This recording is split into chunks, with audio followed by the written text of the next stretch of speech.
Bapak Ibu jamaah sekalian dimuliakan Allah Subhanahu wa taala.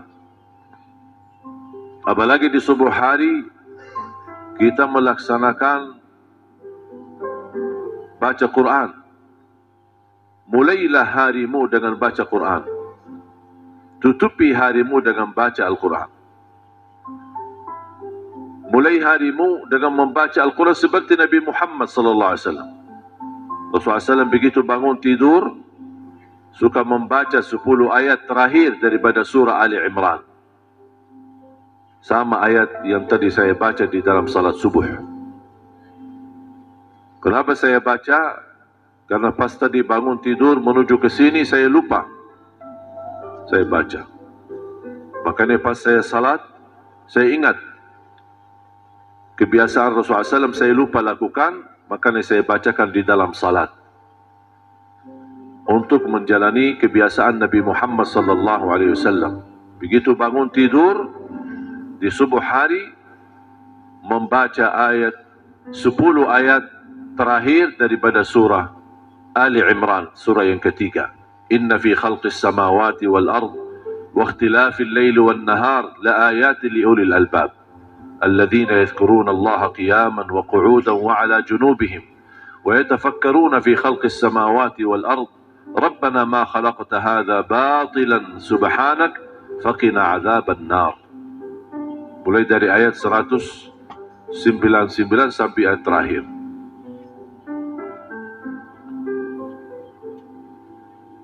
Jamaah sekalian dimuliakan Allah Subhanahu wa taala,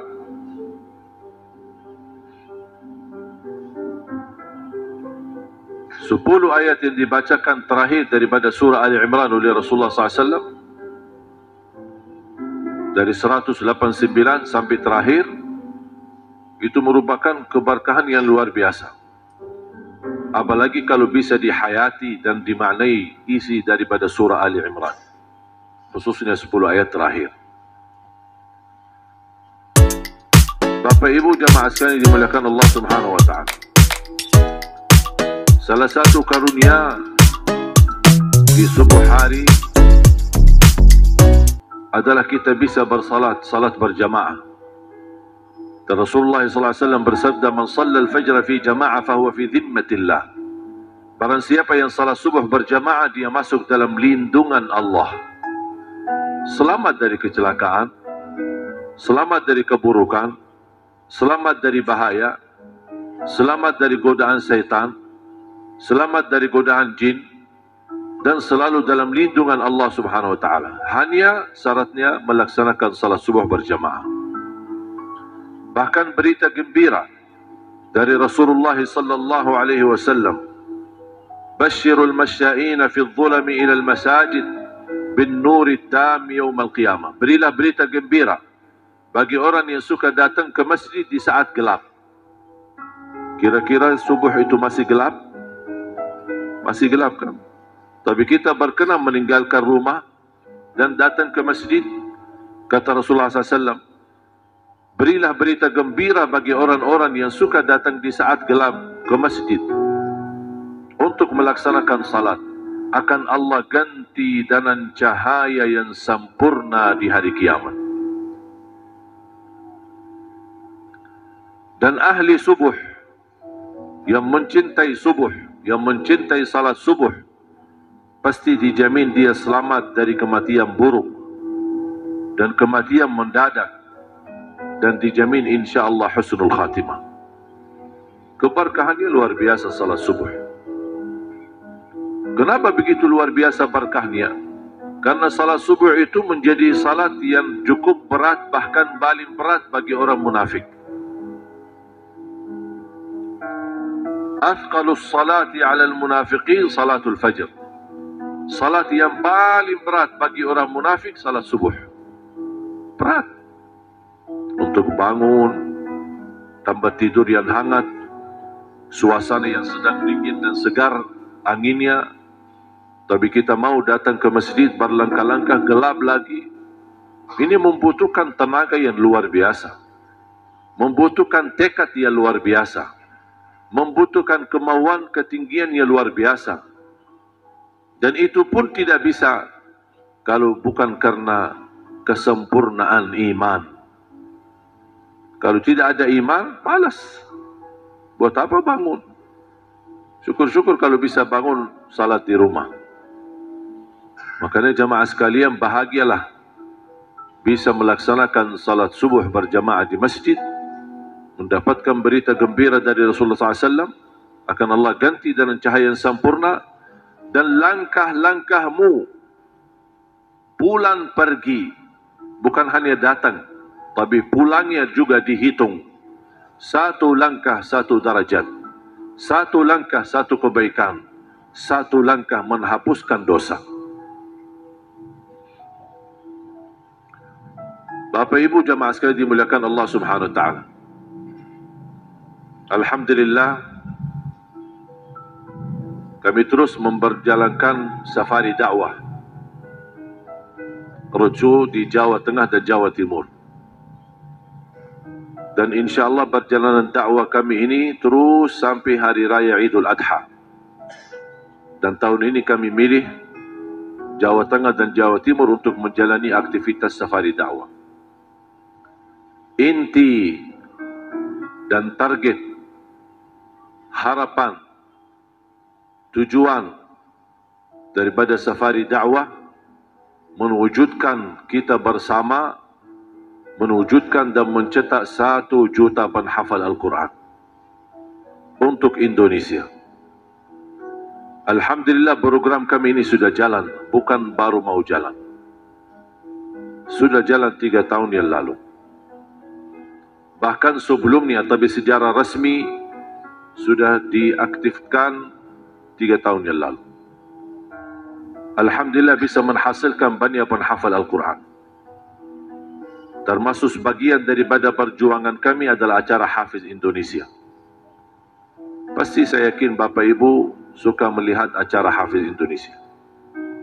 Anak-anak kita yang membanggakan kita.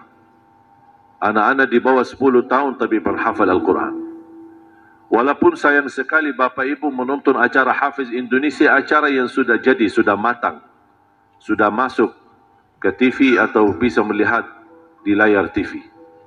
Tetapi banyak tidak tahu apa perjuangan kami sebelum acara Hafiz Indonesia. 4 bulan bekerja keras mengumpulkan anak-anak.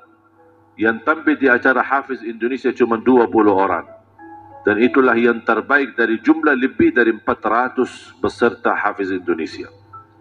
Dari seluruh Indonesia. Kami turun ke lapangan, dari desa ke desa, kampung ke kampung, sawah ke sawah. Bagaimana kita bisa menumbuhkan mereka, bagaimana kita mendidik mereka, bagaimana kita membina mereka, memperbaiki bacaan mereka, bagaimana mengindahkan suara mereka, dan memilih yang terbaik dari jumlah yang begitu banyak. Karena tidak mungkin bisa semuanya tampil di acara Hafiz Indonesia. Makanya 20 orang itu termasuk peserta yang terbaik se-Indonesia. Ketika sudah terpilih 20 orang dari jumlah yang begitu besar, kami kumpulkan di Jakarta dan kami karantina. Selama di karantina 2 bulan berturut-turut bekerja keras. Ada dokter umum, ada dokter anak-anak, ada dokter psikologi jiwa untuk menjaga perasaan anak, bagaimana bisa dia menjauh dari lingkungan, bagaimana bisa berani, bagaimana bisa menjauhkan dari sifat malu tidak berani tampil, bagaimana bisa mewujudkan kebersamaan, kebersihan, tahajud bersama, bangun salat subuh, lumba azan subuh, bagaimana makan bersama, bagaimana baca Quran bersama. Jadi terwujud kebersamaan bersama anak-anak di karantina. Ada anak-anak yang sifatnya keras, ada anak-anak yang sifatnya pemalu, ada anak-anak yang sifatnya suka, mohon maaf ucapannya tidak layak dan tidak enak, ada anak-anak yang sifatnya mukul orang lain. Ini semua kita rubahkan. Alhamdulillah respon dari para orang tua, anak kami alhamdulillah bisa berakhlak-akhlakul Quran berkat Hafiz Indonesia. Karena kami memperhatikan kehidupan mereka sehari-hari. Bagaimana cara tidur sesuai cara tidur Nabi Muhammad. Bagaimana bangun sebagaimana Nabi Muhammad. Bagaimana berbaju dan berpakaian seperti Nabi Muhammad. Bagaimana kita bisa wudhu seperti Nabi Muhammad. Bagaimana kita bisa makan seperti Nabi Muhammad. itulah yang tertanam. Makanya ketika ada anak-anak hafiz Indonesia dieliminasi, dia menangis. Sampai ada jemaah curhat atau ada jemaah menyampaikan, kenapa harus dikeluarkan anak-anak dari hafiz Indonesia? Kenapa dia harus dieliminasi? Kasihan mereka nangis-nangis. Bapak Ibu, mereka bukan menangis karena dikeluarkan dari acara hafiz Indonesia. Mereka tidak menangis karena gagal dia tidak bisa mempertahankan diri di acara hafiz Indonesia. Tapi mereka nangis dan sedih karena kehilangan lingkungan, kehilangan kebersamaan. 2 bulan berturut-turut mereka hidup bersama. Mereka bisa bersama setor hafalan, bisa bersama membaca Al-Quran, bisa bersama salat tahajud. Bahkan mereka berlomba-lomba untuk melaksanakan salatnya dan termasuk azan subuh. Saking begitu mereka girahnya tinggi dan semangatnya untuk azan subuh, ada di salah satu anak beserta hafiz Indonesia yang bangun duluan dan azan subuh sebelum waktunya.